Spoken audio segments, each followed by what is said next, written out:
Hi, Selena. How are you? Hi, I'm so good. How are you? I'm doing good. Thank you. Thank you so much for taking the time to talk with me today. Thank you so much for making time for me. My background really has shown me that we've got to kind of crack the stereotypical definition when we think of arts and what that is. And so typically I end the conversation with this question, but I'm going to start it and ask you, how do you define art?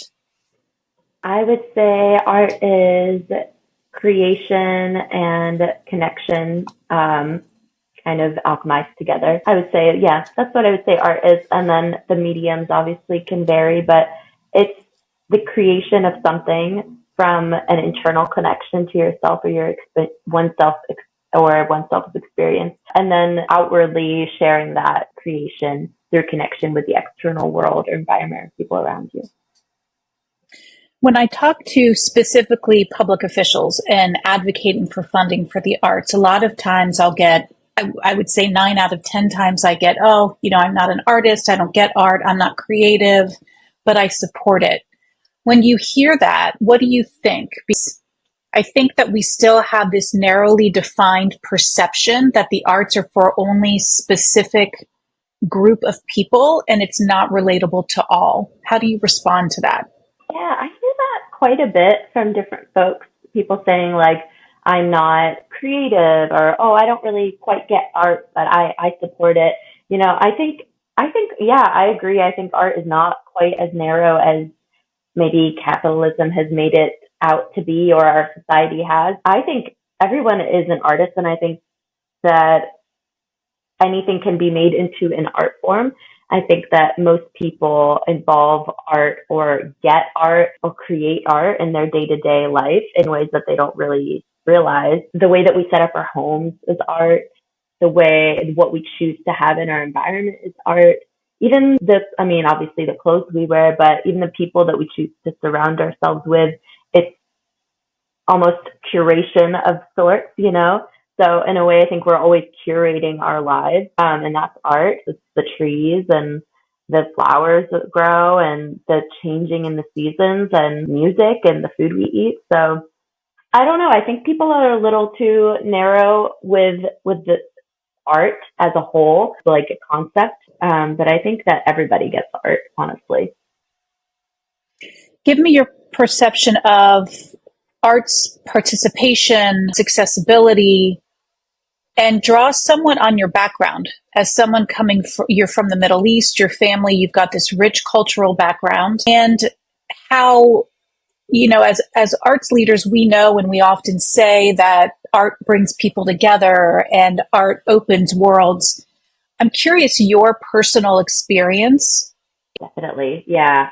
I think this specificity is really key in having people understand our deep human connection to art and creation. So my background is Middle Eastern. I was born and raised in Damascus, Syria, and we moved here when I was 6.5, like a month before 9/11.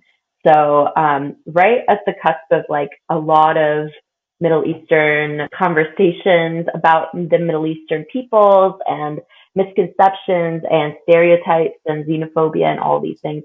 And I would say that art has always been a huge part of my life from when I was little, from the people around me that definitely probably I don't think would call themselves artists. That's like one person that comes to mind is my grandmother on my father's side.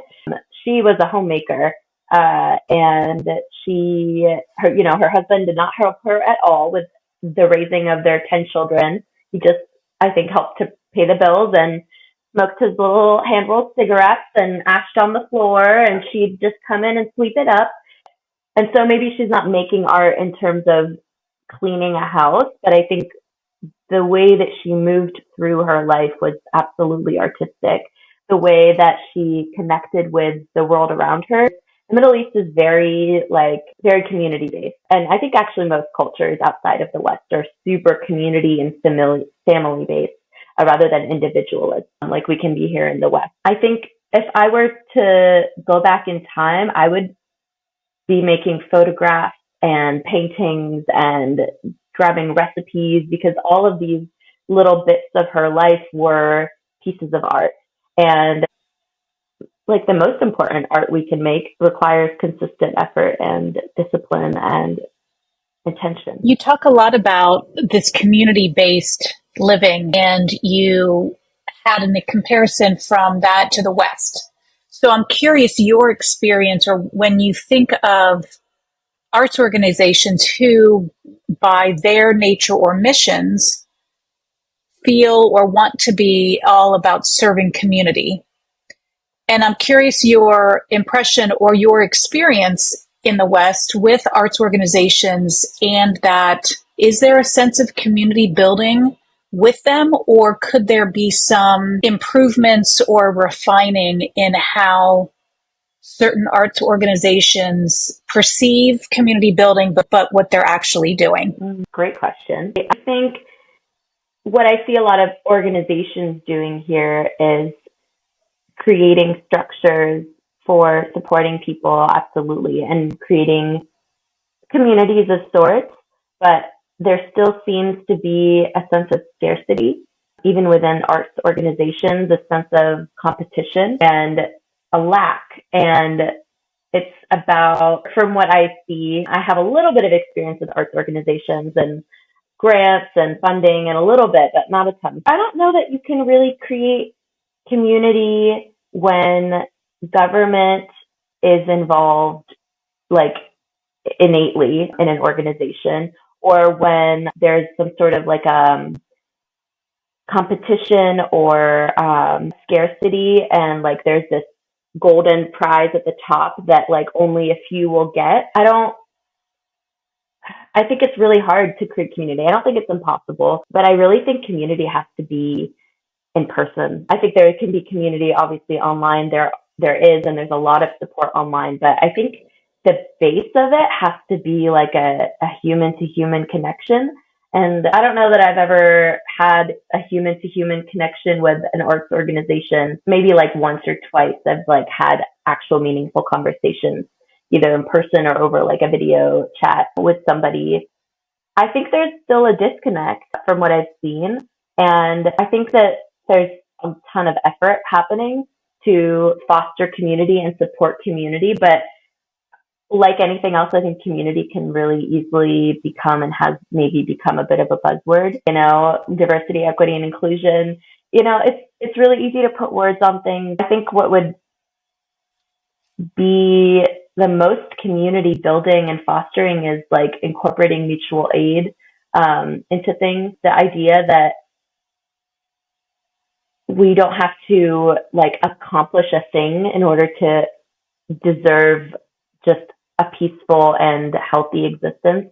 I don't know that that's the place of arts organizations, but I don't know. I still think there's a bit of a disconnect. I want to see if you can go a little bit more specific to give an example. What are some insights that you perhaps could provide, or experiences that you've had that could be helpful to understand through someone else's lens, where they may perceive that they are community building, that they're bridging across, that they are accessible? Or so often I hear, arts for all, arts is a human right, all of those catchphrases, right?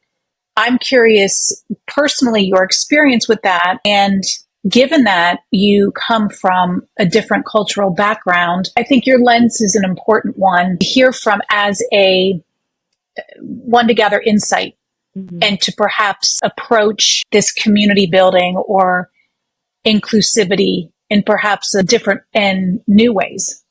Yeah. Well, I would say community building has to start like on physical ground. It has to start on physical streets with physical neighborhoods and like tangible human beings shaking each other's hands or hugging each other or having a conversation.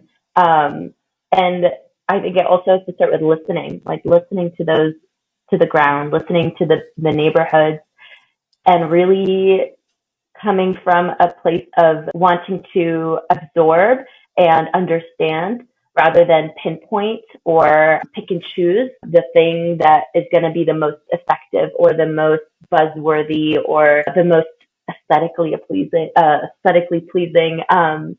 thing or project or idea. Let me think. My personal experience, I found organizations that are building community the most effectively have been mutual aid organizations, like local mutual aid organizations, and also like the very small grassroots art people in my local community. So having like events in different areas of the city, not just like the hot and trendy areas, but areas that need a little more life and support specifically. And then it has to be a listening component, a really active paying attention and being intentional with the space that someone is taking up in a community space, and providing some of the things that are being asked, that are needed, that people are asking for, or that they're clearly in need of: food, water, harm reduction, alongside the art, because the best art is coming from the folks that are just really struggling to just pay their basic bills, maybe even just have health care. And so in order for them to continue, they need to live, they need to be able to eat and breathe and think and work and connect with other people. Yes. So what I think I'm hearing you say is that artists need support, and tell me if I'm misunderstanding, but artists need support beyond just supporting the craft or supporting their work. It's a holistic support for them, correct? Yes, absolutely. Yeah. Absolutely. And so, because I would imagine I've noticed as a challenge is that when you talk about the arts, most people think of an object. They think of the art is painting or a photograph or it's a dance, right? And we don't think of the workforce behind the art. So when we hear of doctors or scientists or engineers or lawyers, we innately just know that, oh, you're a doctor, so you went to school for X amount of years, or you are an attorney in law school and all of that. There's a misunderstanding with the amount of time that artists put into honing their craft. And so what I'm hearing you say is we can support the artists, but if we don't recognize that they should be afforded the time to work on that craft and understand that it's not something that just happens, right? They're spending years, thousands of hours perfecting that. That's where the kind of holistic support is coming from. Am I hearing that correctly? Perfect. Yes. Yeah. I think that's huge. I think, yeah, it's not an object, and there's, at least from my experience, much less respect for the artist as a career, like being an artist. And definitely art is viewed as more of an object rather than a thing in motion. I would say law is an object, it's in motion, but and that's great, but art is always moving and is very subjective, and it's magical in that way. And life is not always so magical as the art that we're creating within it. It's really hard, for example, for me to even ideate new menus or ideas or offerings if I'm can't get out of a spiral of how am I going to pay my mortgage, or how am I going to pay the gas bill that powers the gas oven so that I can cook the thing and use the internet, just the basic things. And beyond all that, of course, there's always a customer service job available or a restaurant job available, whatever, to bolster the artist's art career. But I don't think that a lot of folks maybe that aren't in the day to day of that type of artist life really grasp how completely draining it can be to be pursuing two careers at once. And even if this other thing is just kind of the paycheck payer, but it's exhausting. Those jobs often are very underpaid and really draining in more than just a couple of ways. And so then where's the energy left for creating the art that you've done that job to be able to have the money to buy the paint or to buy the groceries or whatever. So yeah, I You agree. made a really good point that I hadn't thought of this way. So when we talk about accessibility for all, we're thinking of the outward, the non-artist, the outside community that we want to welcome into our world of the arts because we know the impact and the value that an individual receives from engaging with or experiencing art. But what I hear you say, which is a point that I think is even as important, if not more, which is how are we thinking as institutions, organizations, community about making art accessible for the artist to create the work? Because if they're having to worry day in and day out about how am I going to pay my rent or my utilities or get supplies, you're right. That's taking away from that creative process that in itself is all consuming. And so, Definitely. how can we think as a community of making art accessible in a way that if we didn't have the frontline artists even there to create to begin with, there isn't anything to share with the outward community that isn't engaged on a day to day basis? Definitely. Yeah. Yeah. I think that's like, I mean, yeah, if the artist isn't there to create the art, there's no art.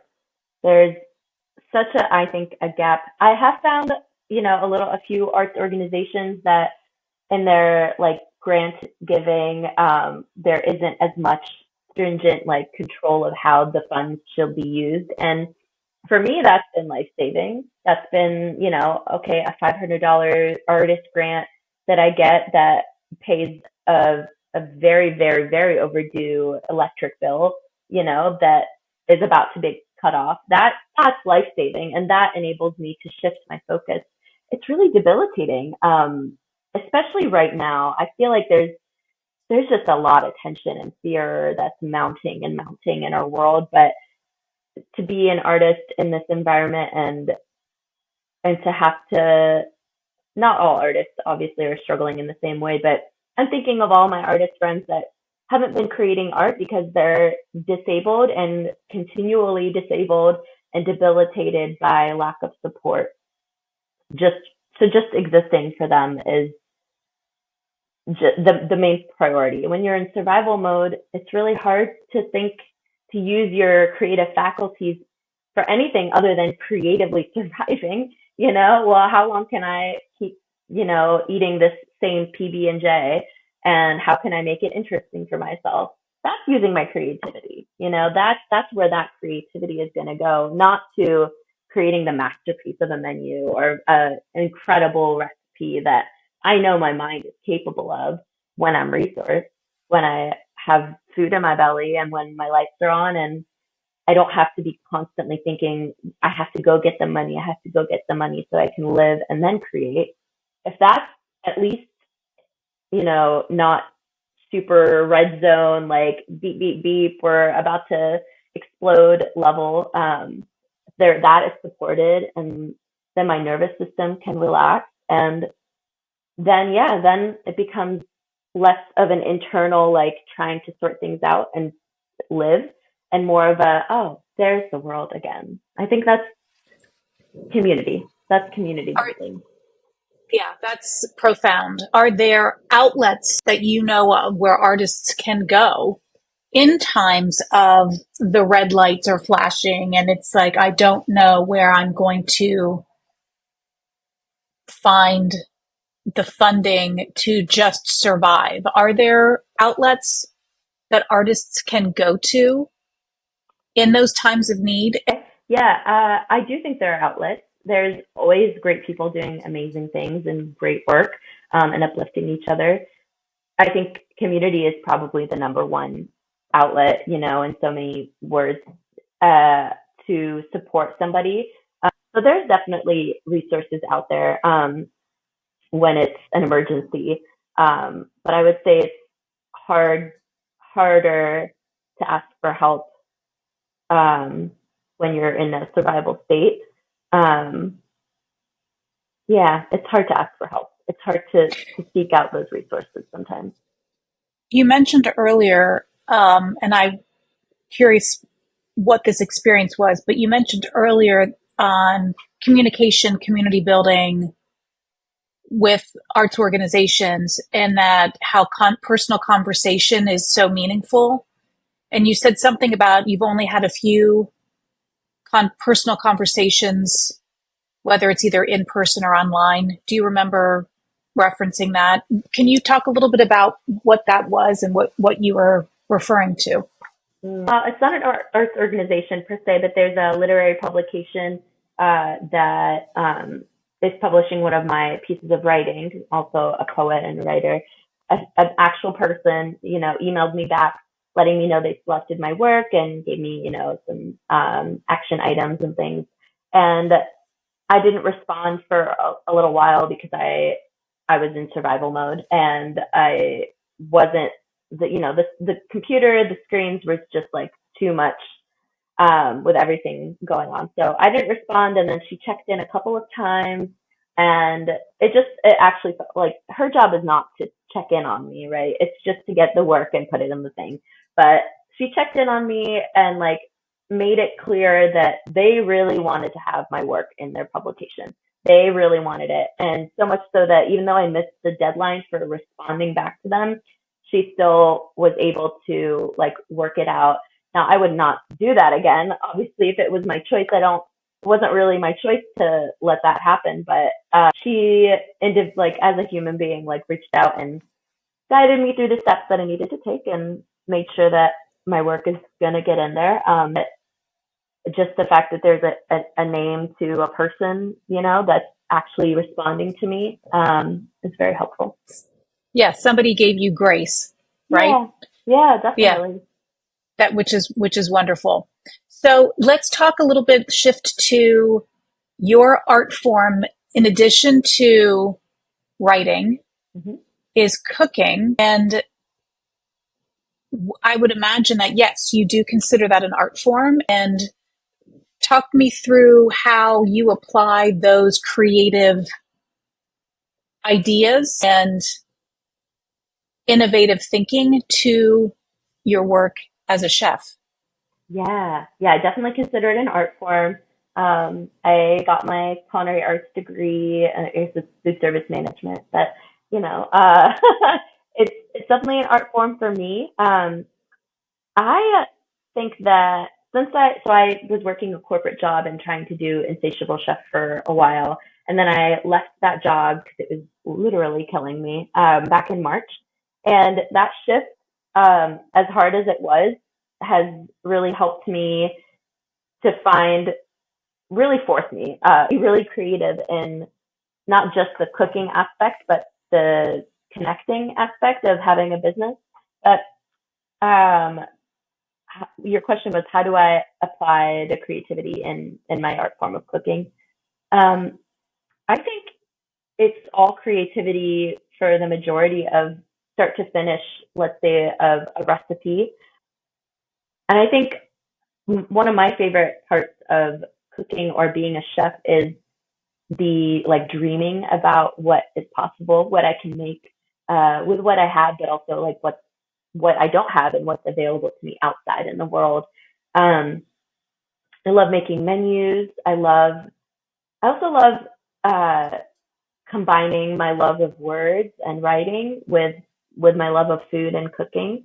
And for me, kind of trying to meld those two worlds has been really helpful because I don't like social media and I'm not the best at marketing myself. So my way of combating that and getting myself to actually create a post or whatever is I've been taking my time to sit with each week. I do like different offerings, different food items that are for sale. So each week that I do that, I sit down and I make myself practice writing. Not, I don't think of it as a caption, but just a little vignette. So simply that word shift helps my brain shift into a different place. Um, that isn't as blocked. And I kind of just journal until I come up with some flow of what I'm writing about that week and how it pertains to what I'm offering or the seasons or a memory that I have of a dish that somebody made. Um, just incorporating the writing into the cooking has been really helpful. Um, I think incorporating writing and beautiful words along with my like beautiful food has been really pivotal. You just explained the creative process that you go through. That is what defines you as an entrepreneur. And a lot of people don't understand that artists at the very core are entrepreneurs. That, you know, you are the foundation of imagining what could be and innovating. And Yeah, so I really appreciate you sharing how you go through that innovative process and how you kind of push through any blocks that may come in promoting or building awareness around your work, which is something that any business owner struggles with, right? definitely. I think it's really hard to promote yourself. Somehow it's I've done brand stuff for other companies and writing for other companies and cooked for other companies, and that's all different. But when it's you, it's the entire world of you, all the emotions, all the inner child stuff and trauma and the people that have told you you can't do it or it's foolish or it's too ambitious. And even if that's not in your conscious mind while you're just typing up a little post or cooking a little thing, it's there, it's all floating around and making it a little bit more sticky to be clear about what you're doing, what you're offering, and why it's important. Yeah, actually, working a corporate job helped me kind of figure that strategy of like applying something that I really love to something that is uncomfortable or not. It's done for me because working corporate, I was working a desk job and taking phone calls and talking all day, and it really was killing me. But I couldn't leave it at a time. So I started adding in sensory things that helped me feel more like myself. Like I would light a stick of incense in the morning, and then I had a certain candle for the afternoon. So like that, the smells helped carry me through the day, or the foods that I ate, or the music I played. Add like sensory layers to a thing that I was not super fond of doing, but was a necessity. So yeah, applying that to my chef business has been a lot more fun.